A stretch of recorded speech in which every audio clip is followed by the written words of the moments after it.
Ovo su priče naših ljudi koji nam dolaze iz dijaspore. Šta to znači dijaspora? Kako oni percipiraju dijasporu? Da li je to negativna ili pozitivna priča? Čut ćemo od njih u nastavku našeg razgovora.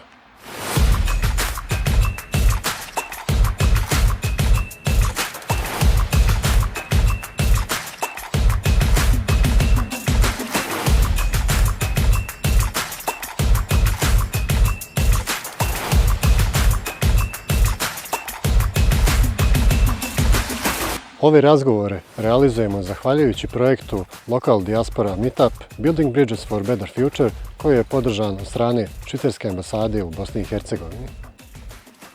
Đorđe, hvala što se odvojio vrijeme da razgovaraš malo s nama, da podijeliš neka svoja iskustva sa dijasporom, pa za početak, evo, kratko nam se predstavi i reci koja to iskustva ti donosiš iz inostranstva, odnosno iz naše bosansko-hercegovačke dijaspore. Ja prije svega se zahvalim što ste me pozvali da govorim o svom iskustvu i da pozdravim sve ljude koji prate ove naše razgovore. Ja sam Đorđe Mirković, ja sam iz Bijeljine, imam 27 godina, to jest punim sljedeće sedmice 27 godina. Završio sam političke nauke, međunarodne odnose i diplomatiju u Sarajevu i onda sam se nakon nekog radnog iskustva, kratkoročnog od 3 godine, odlučio otisnuti malo u svijet, da probam i njihov način obrazovanja i da tamo završim postdiplomske, to jest master studije. Kako si uopšte došao do te prilike da odeš tamo? Ja sam dok sam radio sam u Populacijskom fondu Ujedinjenih nacija u Sarajevu u okviru njihovog humanitarnog odgovora na migracionu krizu. I dok sam radio, shvatio sam da mi je trebalo još malo obrazovanja. Baš sam želio da završim postdiplomske studije, ali nešto što je interesantno, nisam razmišljao da bih mogao završiti ovdje. Nikako mi to nije bio prioritet, nego sam htio da iskusim nešto drugačije, da odem u inostranstvo i da tamo studiram. Ne mislim da naše obrazovne ustanove nisu dovoljno adekvatne ili nisu dovoljno spremne da nama pruže vrstu obrazovanja koju sam ja želio u tom trenutku, nego čisto zbog nekog i inostranog iskustva, ali i zbog obrazovanja, najviše zbog toga. Kako je išao taj proces, kratko nam objasniti? Moja jedna prijateljica, Ružica Marković, koja je radila sa mnom u kampu, mi je rekla da postoji jedan idealan program, koji je u stvari mirovni program, koji traje 2 godine i koji se nalazi u srcu Toskane, 20 minuta od Areca. I onda mi ona rekla kao ovaj program je, znam da tražiš master program, ali kao ovo bi bilo možda interesantnije s obzirom na neki moj mirovni put, na neki aktivistički put kojim sam se ja bavio prije toga. Tako da ona mi je poslala naravno website, ja sam malo istražio program, čuo se sa još par ljudi iz Bosne koji su završili taj program i onda sam odlučio i ja aplicirati. Je li tamo bilo već naših nekih ljudi koji su mogli da ti se nađu za te prve prijelazne momente ili si bio bukvalno sam u tom svijetu, prepušten sam sebi? Jesam, bilo je tu ljudi, recimo, i to je interesantno, 2 djevojke, jedna iz Travnika i jedna iz Goražda. Njih 2 su bile učesnice tog programa davno, jer taj program traje 30 godina već. Tako da su one nakon svog školovanja, organizacija je prepoznala njihov kvalitet. Organizacija je prepoznala njihov kvalitet i ostavila ih da rade tamo. Tako da su mi one u tih prvih par mjeseci dosta pomogle da se i adaptiram i da sve. Mislim da je to našim ljudima nekako i lako. Pošto kad se nalazite u inostranstvu kao neko ko je došao tu da studira, kao neko ko je stranac ili migrant, kako god, uvijek se nekako krećete u početku u krugu istih ljudi koji su također migranti. I kad vidim migranti iz nekih drugih zemalja, nekako kod naših ljudi prepoznajem neku malo veću dozu visprenosti da se snađu malo bolje. Tako da su njihovi savjeti i njihove upute bili mnogo značajni u početku. Znači naša zajednica koja je, ajde da je nazovemo tako, dijasporom, nije toliko zatvorena možda u poređenju sa ostalim grupama dijaspora ili drugih država. Jest. To je sigurno tako, mada postoje razlike u smislu šta znači otvoreno. Mislim da naša dijaspora ima veću sposobnost da se integriše na malo bolji način, pogotovo ako su u pitanju zemlje Evrope. Jer ipak i mi smo dio Evrope. Na koji način da se integrišu? Pa da ne znam, prihvate sistem vrijednosti, istovremeno ne gubeći svoj lični identitet i svoju autentičnost. Mislim da smo mi sposobni da balansiramo između toga nekako te čistog osjećaja ponosa što pripadamo ovim prostorima, ali u isto vrijeme imamo mogućnost da na jedan kulturan i fair način prihvatimo i neki sistem vrijednosti koji i nije toliko drugačiji u zemljama Evrope, govoreći po svom iskustvu. Jesi li imao možda neke barijere na početku kada si otišao tamo u smislu jezičke barijere, kulturološke i slično, iako Italija je nama tu relativno blizu geografski, međutim, talijanski jezik nam možda nije toliko blizak. Obično mi pribjegavamo engleskom i njemačkom kao nekim osnovnim stranim jezicima, međutim, talijanski možda je bio prepreka ili neke ostali, da kažemo, barijere, da li su bile prisutne u tim početcima. Ono što se tiče italijanske kulture, to je mene uvijek fasciniralo i baš kao što si ti rekao, jako su slični našem mentalitetu, jer na kraju krajeva nisu ni daleko od nas. Ali ono što je mene lično pogađalo u početku i na šta nisam mogao brzo da se naviknem, jeste taj nedostatak neke discipline kod Italijana. Vrlo su fluidni, vrlo su možete zakasniti na neku aktivnost. Ako se dogovorite da vam sastanak počinje u 3, vrlo je vjerovatno da će on početi u 3:30 i niko od Italijana neće to smatrati skandaloznim. Što je meni lično smetalo, jer ja sam nekako po prirodi jako disciplinovan i tačan i precizan, tako da sam na to mi se bilo malo teško navići. Ali što se tiče italijanskog jezika, ono što cijenim kod Italijana, to jeste da su oni zadržali tu svoju autentičnost i ne vole mnogo da pričaju engleski. Mlađi ljudi da, ali stariji skoro nikako. Ali im se isto tako sviđa kad vide na vama da se vi trudite pričati italijanski jezik. Tako da sam ja vidio to da će mi biti lakše ako što prije naučim italijanski, čisto da bi me Italijani malo bolje prihvatili. Tako da italijanski nije toliko zahtjevan, pogotovo ako ga učite kroz interaktivan način, ne samo kroz akademski, i ako imate ljude s kojima možete da ga prakticirate, da ga vježbate. Tako da su to neke dvije stvari koje bih podvukao. Kako si učio talijanski? Da li je to bila neka edukacija ili nešto online, možda Duolingo ili slične aplikacije? Kad sam saznao da idem na program, naravno počeo sam da pronalazim kao neke načine kako mogu da savladam barem neke osnovne stvari u italijanskom jeziku, tako da sam koristio i ja Duolingo. Ali u okviru našeg programa, kad mi dođemo prva 3 mjeseca, samo učimo italijanski. Imamo profesora koji radi s nama 4 sata dnevno, 5 dana u sedmici, sa domaćom zadaćom, sa svim ostalim, ali na jedan vrlo interaktivan način, nije suvoparno. Tako da, bilo mi je lako ta 3 mjeseca da pohvatam te osnovne stvari, ali opet godinu dana mi je trebalo da pohvatam ovako i slang i da naučim jezik, baš ono što se kaže da možete da komunicirate s drugim ljudima. Šta ti je donio boravak u Italiji, odnosno ta edukacija koja je trajala 2 godine, koji su najveći benefiti proistakli iz nje? Pa ja mislim da je to sigurno što poznajem još jedan evropski jezik, da je to jedna od velikih prednosti. Mislim da ja se nekako vezujem za ljude i mislim da sam ostvario mnogo dobrih prijateljstava sa i Italijanima, ali i sa drugim međunarodnim studentima s kojima sam nekako dijelio tu sudbinu međunarodnog studenta. I to je interesantno da se kaže o ljudskim odnosima koliko ja kao međunarodni student iz Bosne imam mnogo zajedničkog sa studentkinjom iz Rusije, Libana i tako dalje. Tako da mi je to bilo nekako, i to smatram najvećim benefitom, ti ljudski odnosi i ta prijateljstva koje stvarno nosim. Moj najbolji prijatelj iz Italije, Mateo, koji je pravi Italijan i iz Toskane, Aretinac, kako on voli da kaže, da je već 2 puta dolazio u Bosnu. Nekako sam uspio da ga animiram, da dođe, da vidi kako to mi živimo ovdje i šta imamo sve da ponudimo. Tako da mu je prvi put bilo odlično, išli smo na rafting dole na Taru, tako da je poželio da dođe i drugi put, tako da smo se dogovorili sad jednom godišnje, on mora da dolazi. Tako da to nekako nosim kao benefit, upravo taj moment prijateljstava. Ta poznanstva znači prijateljstva.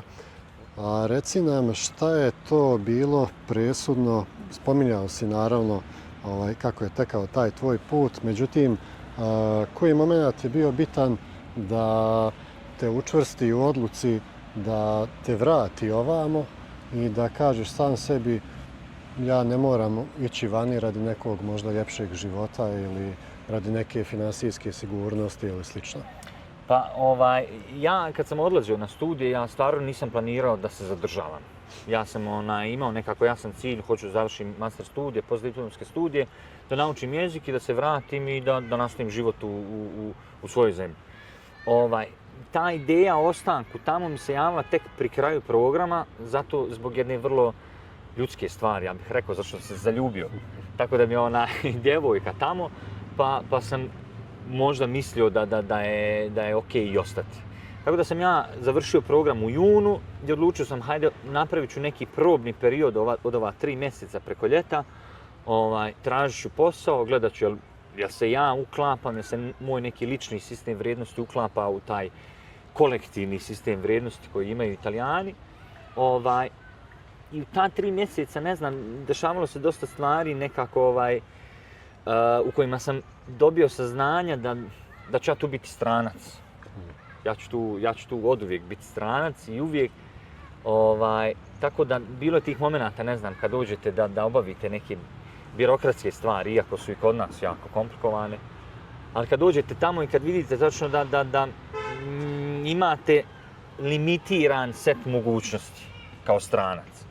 Tako da i pamtiću uvijek jednog prijatelja Rumuna koji je isto tako došao prije 20 godina u Italiju, izbjegao i otvorio pizzeriju, što je zanimljivo. I kad sam ja njemu rekao, odlučio sam da se vratim, kaže on, gdje ćeš se sad vraćati, koliko si ti ovdje, rekao 2 godine. Kaže, samo prvih 10 godina je ovdje teško.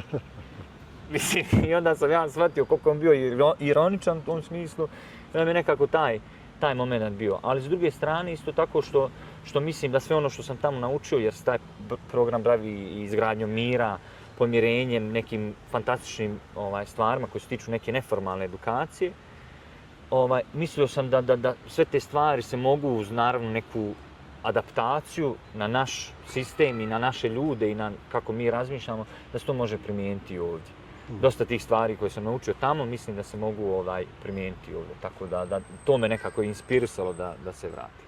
Ne znam sad da li smijem da pitam, djevojka je ostala tamo ili došla je s tobom? Pa ostala je tamo zato što nam treba da završi još 1 godinu, tako da smo sad u ovom nekom... Ona je naša, nije Italijanka ili? Ona je u stvari Ukrajinka. Ni jedno ni drugo. Ni jedno ni drugo, ona je Ukrajinka koja je rođena u Rusiji. Tako da ona ima jako sad malo problema zbog toga, ali mislim da se i ona vidi ovdje.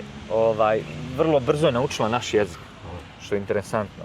Recimo ja, ni ruski, ni ukrajinski koja ona priča, ja nisam uspio da pohvatam toliko dobro, ni brzo, kao što je ona to uradila. Nekako je baš bila, naučila je naš vrlo brzo.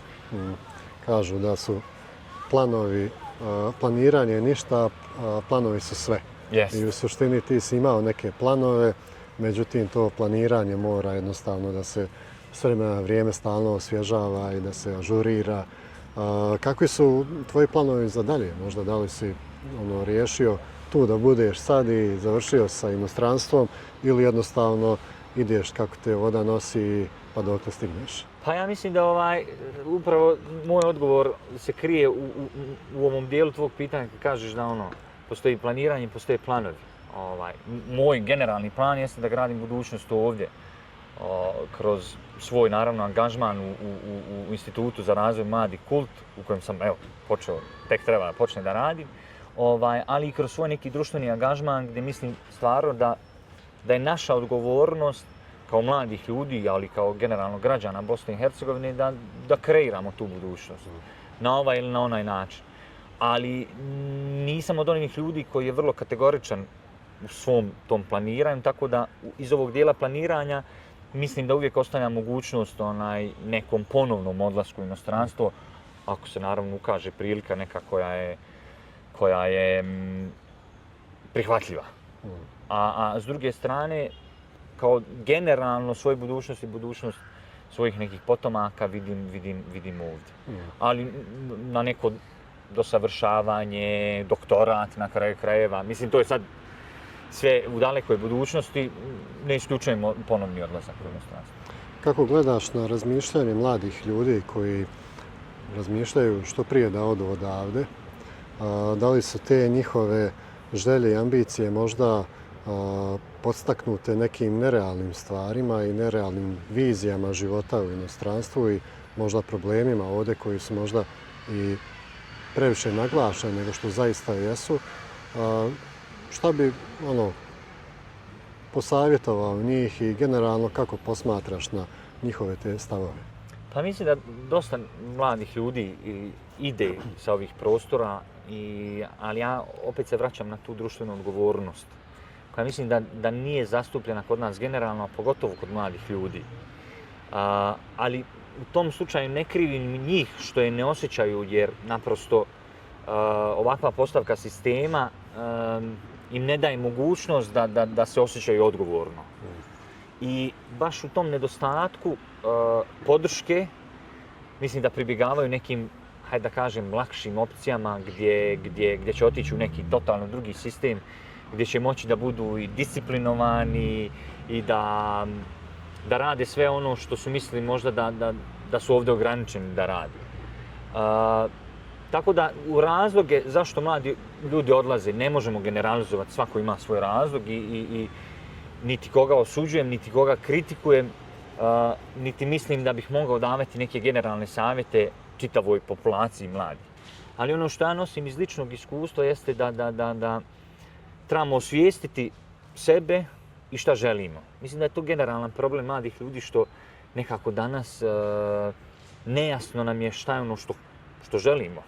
Mislim da se i tu krije malo razlog zašto ljudi idu, valjda misleći da će tamo pronaći to što ih zanima, što vole, što ih inspiriše.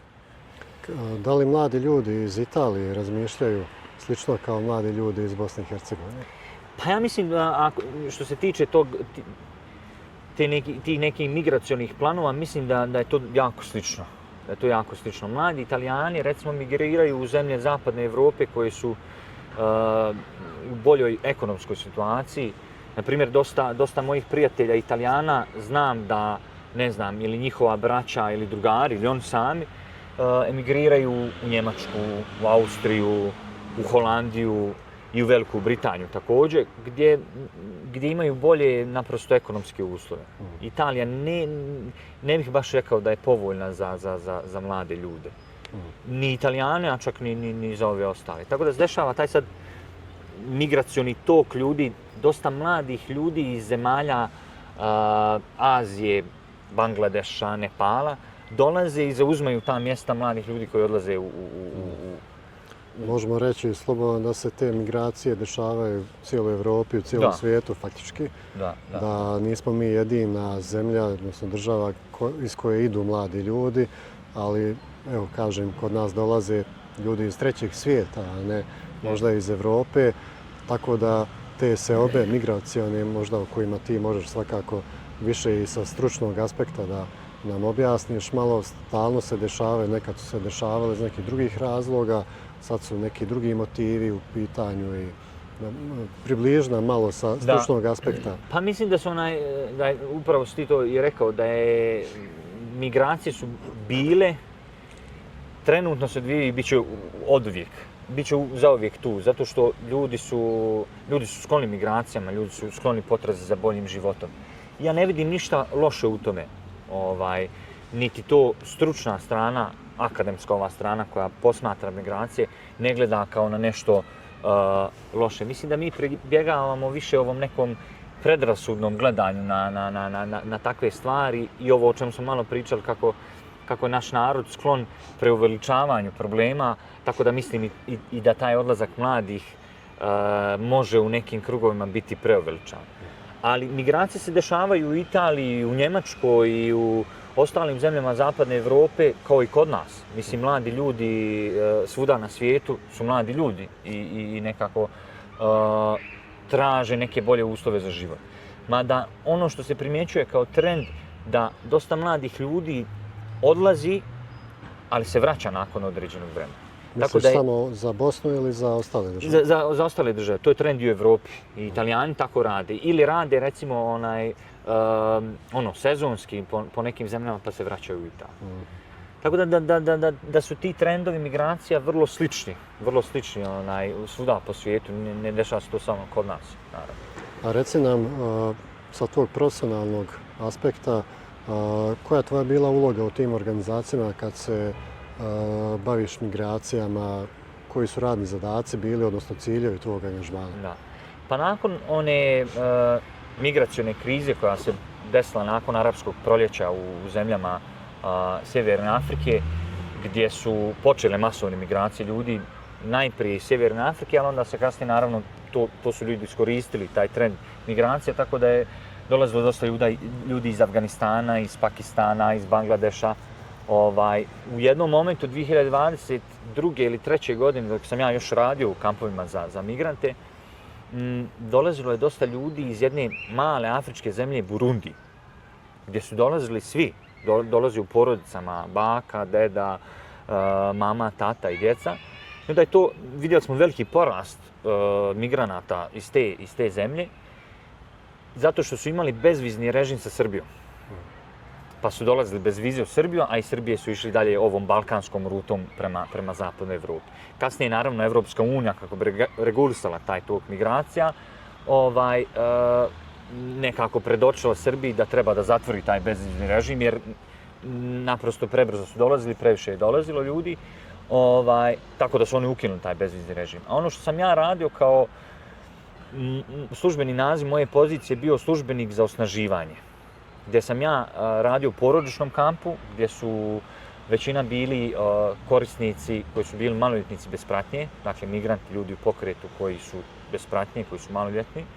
To su tinejdžeri, dakle od 15 do 17 godina, s kojima sam najviše radio na osnaživanju kroz neformalno obrazovanje o životnim vještinama. Da vide šta je komunikacija, nekako da im na najprostiji način približimo neki sistem vrijednosti koji se odvija u Evropi. Mi smo ih nekako pripremali za tu neku lakšu integraciju kad pređu granicu, kad odu u Evropsku uniju. Možda grubo zvuči, ali da ih možda asimilujemo, možda u naše društvo. Pa jeste, više onako da im pomognemo u toj, da im olakšamo integraciju, jer to, znate kako, u Afganistanu traje neka vrsta konflikta već 40 godina. Većina tih ljudi je funkcionalno nepismena. Dakle, tim ljudima je potrebna pomoć, pogotovo u tom prvom naletu njegove kulture sa ovom našom kulturom. A naši ljudi kad odu odavde, njima toliko možda i ne treba. I ne treba, naravno. Mislim, zato što nekako na nekom obrazovnom nivou razvoja, mislim da mi ne kaskamo mnogo za zemljama Evropske unije, čak mislim da smo na nekom jednakom nivou. Tako da, slažem se, našim ljudima je nekako lakše da se integrišu. Reci nam, da li te zajednice kojima si se bavio možda na neki način već formiraju svoju dijasporu u tim stranim državama ili su oni bukvalno prepušteni sami sebi zbog tog neorganizovanog priliva u te strane države? Rekao si da im je naša država i zemlje okruženja, da su im samo usputna stanica, pa možda njihova dijaspora faktički ne postoji, kao što postoji možda naša dijaspora u nekim stranim državama. Pa u zemljama gdje ima veliki broj ljudi, nekako primijećeno je da su ti ljudi iz Azije, recimo Italija ima najveći broj migranata iz Bangladeša.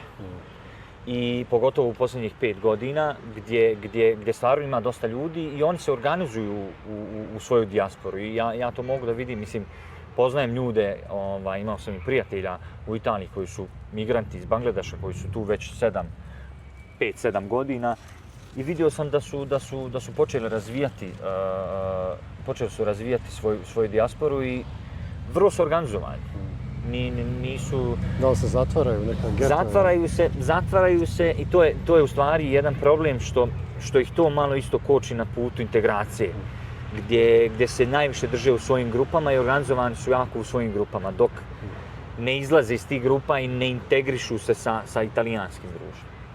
Dok sa našim ljudima... Sa našim ljudima je dosta lakše. Sa našim ljudima je dosta lakše i naši se ljudi integrišu. Mislim većina. Naravno, postoji i naših ljudi za koje znam koji žive u Njemačkoj po 10-15 godina, još ne pričaju njemački. Vjerovatno i ti poznaješ takvih ljudi.